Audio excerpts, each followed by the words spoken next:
وغرتهم الحياة الدنيا فاليوم ننساهم كما نسوا لقاء يومهم هذا وما كانوا بآياتنا يجحدون.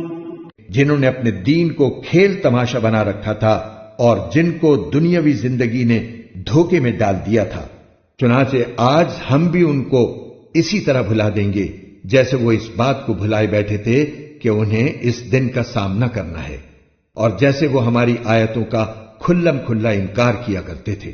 وَلَقَدْ جِئْنَاهُمْ بِكِتَابٍ فَصَّلْنَاهُ عَلَى عِلْمٍ هُدًى وَرَحْمَةً لِقَوْمٍ يُؤْمِنُونَ.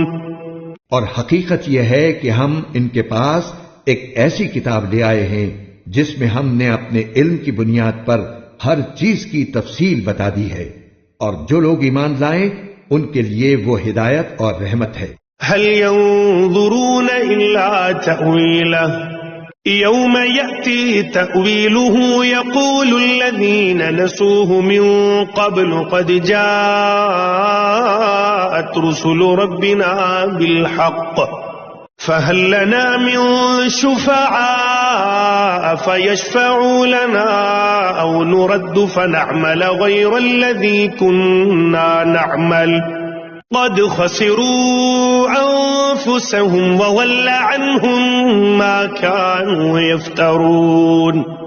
اب یہ کافر اس آخری انجام کے سوا کس بات کے منتظر ہیں جو اس کتاب میں مذکور ہے، حالانکہ جس دن وہ آخری انجام آ گیا جو اس کتاب نے بتایا ہے، اس دن یہ لوگ جو اس انجام کو بھلا چکے تھے یہ کہیں گے کہ ہمارے پروردگار کے پیغمبر واقعی سچی خبر لائے تھے. اب کیا ہمیں کچھ سفارشی میسر آ سکتے ہیں جو ہماری سفارش کریں، یا کیا ایسا ہو سکتا ہے کہ ہمیں دوبارہ وہیں دنیا میں بھیج دیا جائے تاکہ ہم جو برے کام پہلے کرتے رہے ہیں ان کے برخلاف دوسرے نیک عمل کریں؟ حقیقت یہ ہے کہ یہ لوگ اپنی جانوں کے لیے سخت گھاٹے کا سودا کر چکے ہیں، اور جو دیوتا انہوں نے گھڑ رکھے ہیں انہیں اس دن ان کا کہیں سراغ نہیں ملے گا.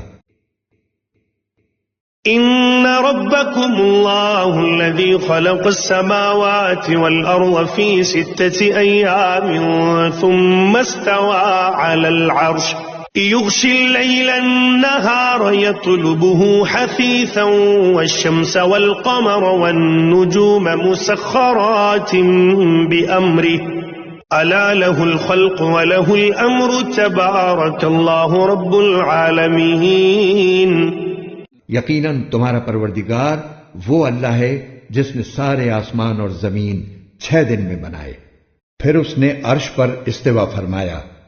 وہ دن کو رات کی چادر اڑا دیتا ہے جو تیز رفتاری سے چلتی ہوئی اس کو آ دبوچتی ہے، اور اس نے سورج اور چاند تارے پیدا کیے ہیں جو سب اس کے حکم کے آگے رام ہیں.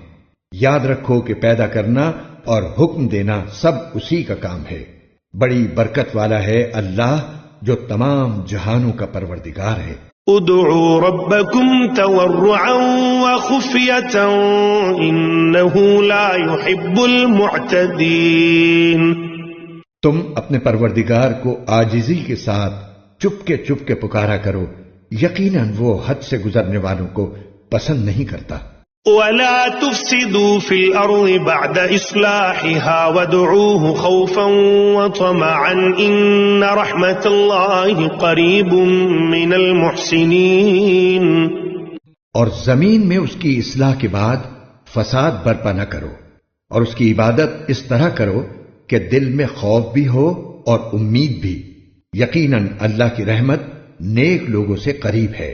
وَهُوَ الَّذِي يُرْسِلُ الرِّيَاحَ بُشْرًا بَيْنَ يَدَيْ رَحْمَتِهِ حَتَّى إِذَا أَقَلَّتْ سَحَابًا ثِقَالًا سُقْنَاهُ لِبَلَدٍ مَيِّتٍ فَأَنزَلْنَا بِهِ الْمَاءَ فَأَخْرَجْنَا بِهِ مِن كُلِّ الثَّمَرَاتِ كذلك نخرج الموتى لعلكم تذكرون. اور وہی اللہ ہے جو اپنی رحمت یعنی بارش کے آگے آگے ہوائیں بھیجتا ہے جو بارش کی خوشخبری دیتی ہیں، یہاں تک کہ جب وہ بوجھل بادلوں کو اٹھا لیتی ہیں تو ہم انہیں کسی مردہ زمین کی طرف ہنکا لے جاتی ہیں، پھر وہاں پانی برساتے ہیں اور اس کے ذریعے ہر قسم کے پھل نکالتے ہیں۔ اسی طرح ہم مردوں کو بھی زندہ کر کے نکالیں گے، شاید ان باتوں پر غور کر کے تم سبق حاصل کر لو۔ والبلد الطيب يخرج نباته بإذن ربه والذي خبث لا يخرج إلا نكدا كذلك نصرف الآيات لقوم يشكرون۔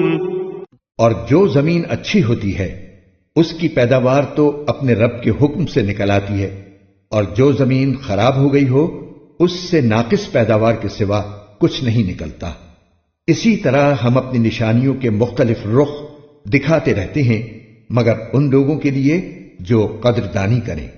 لقد أرسلنا نوحا إلى قومه فقال يا قوم اعبدوا الله ما لكم من إله غيره إني أخاف عليكم عذاب يوم عظيم۔ ہم نے نوح کو ان کی قوم کے پاس بھیجا، چنانچہ انہوں نے کہا اے میری قوم کے لوگو، اللہ کی عبادت کرو، اس کے سوا تمہارا کوئی معبود نہیں ہے۔ یقین جانو مجھے سخت اندیشہ ہے کہ تم پر ایک زبردست دن کا عذاب نہ آ کھڑا ہو۔ قال الملأ من قومه إنا لنراك في ضلال مبين۔ ان کی قوم کے سرداروں نے کہا ہم تو یقینی طور پر دیکھ رہے ہیں کہ تم کھلی گمراہی میں مبتلا ہو۔